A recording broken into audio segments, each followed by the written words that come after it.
do Wiccans view their deities? Hi, I'm Sandra from mysterywitchschool.com, and if you're new to the channel and you want to learn Wicca or witchcraft, or you just want to know what we do, hit the subscribe button below so that you don't miss anything.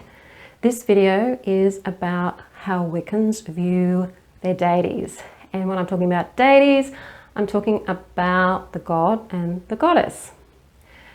If you've been Googling Wicca, you've probably Googled and found a lot of references to the horned god and the triple goddess.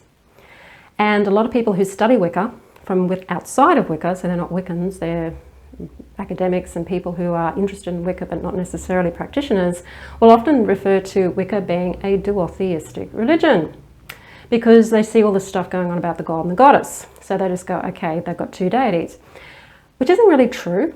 We're actually polytheistic.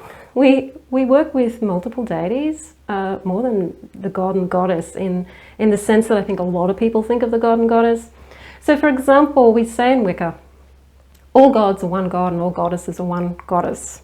So we talk about the goddess and we talk about the god as a whole. So the goddess is the feminine divine and the god is the masculine divine. And together as the universe, or as the unity, or all that is, which isn't a deity as such, but more a collective of consciousness. We kind of see that as being both genders and genderless at the same time, which is a paradox, but that's how spirituality is. And that this unity manifests in the masculine and the feminine in energetic gender. So not necessarily physical gender, but energetic gender, and that we have this energetic gender in all of us, in every living thing, in everything has the masculine and feminine energies. So in Wicca, we talk about the goddess and we talk about the god and we connect with the goddess and the god. Now for years, I worked with just the goddess and the god. I didn't necessarily work with individual deities.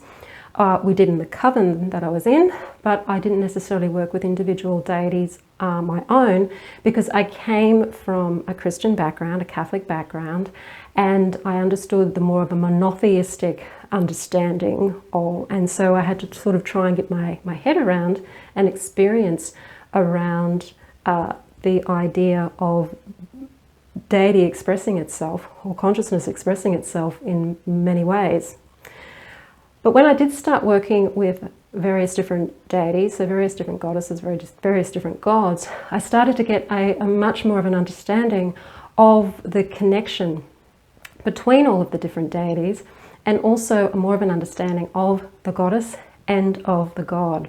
So when we talk about the horned god, you'll often hear people refer to particular deities like Cernunnos, for example, who's also known as Hern, depending on which region you're talking about, and various other horned gods that are in other cultures. And the triple goddess, you'll hear about the triple goddess, and generally in Wicca you'll hear about the maiden, mother and crone in the triple goddess. The maiden, mother and crone is very popular in Wicca. It's something that is not necessarily so if you look at the history of many of the mythologies that have triple goddesses.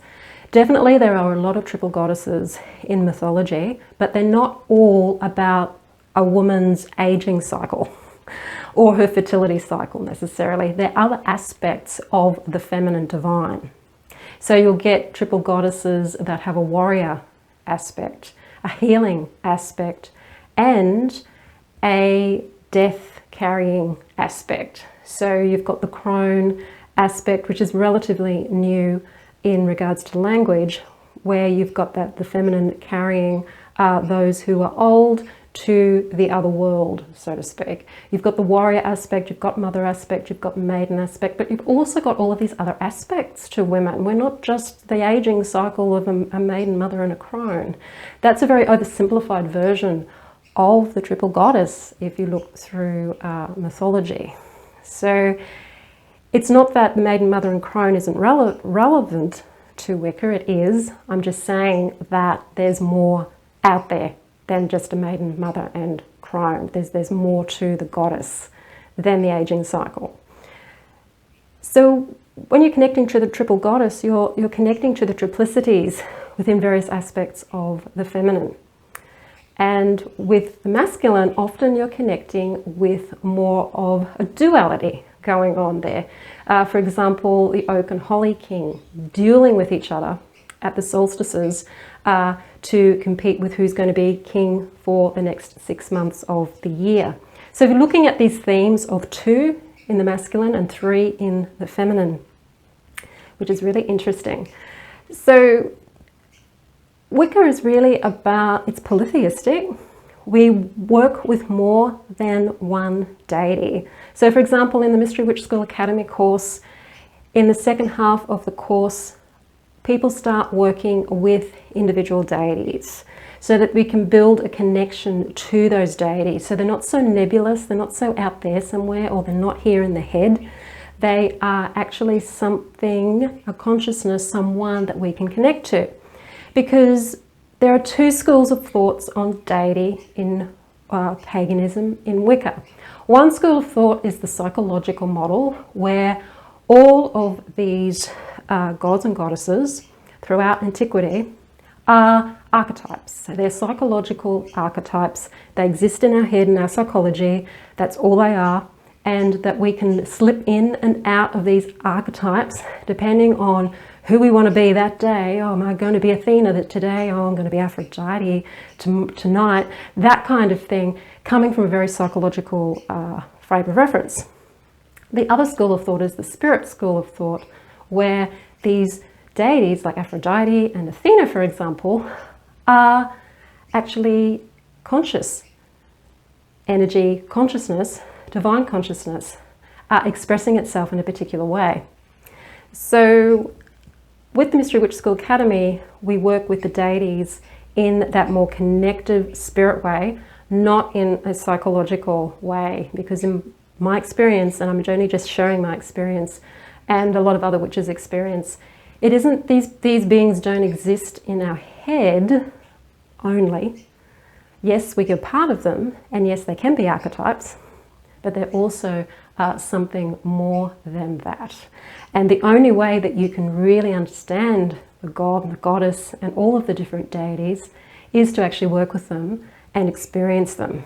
And in working with the deities, connecting with them, doing practices with them, a daily practice with them, doing mantra, invocations, and sitting with them and experiencing them, you actually develop that connection and an understanding of who and what they are, and then you can work with them to make your life so much better.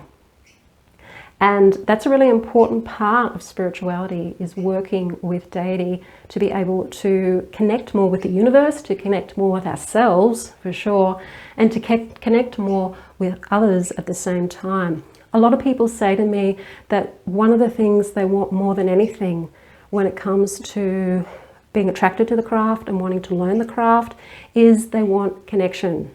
So it's connection to other people of like mind, which is really important. It's also connection to themselves, the deeper selves, and also the connection to the universe, to nature, to all and everything. And that's why I put together the Mystery Witch School Academy, so that you start off connecting with yourself and with your own energy, with magic, and then you start to work with connecting to individual deities as well. So if you're interested in that course at all, and you're at that point where you're wanting to take that step and put all of your book knowledge into action and actually practice the craft in a way that is safe with other people online, in an online community, then check out the Mystery Witch School Academy. The link to that is in the description field below. If you like this video, hit the like button, share it with your friends. Don't forget to subscribe, comment below. I'll see you on the next video. Blessed be.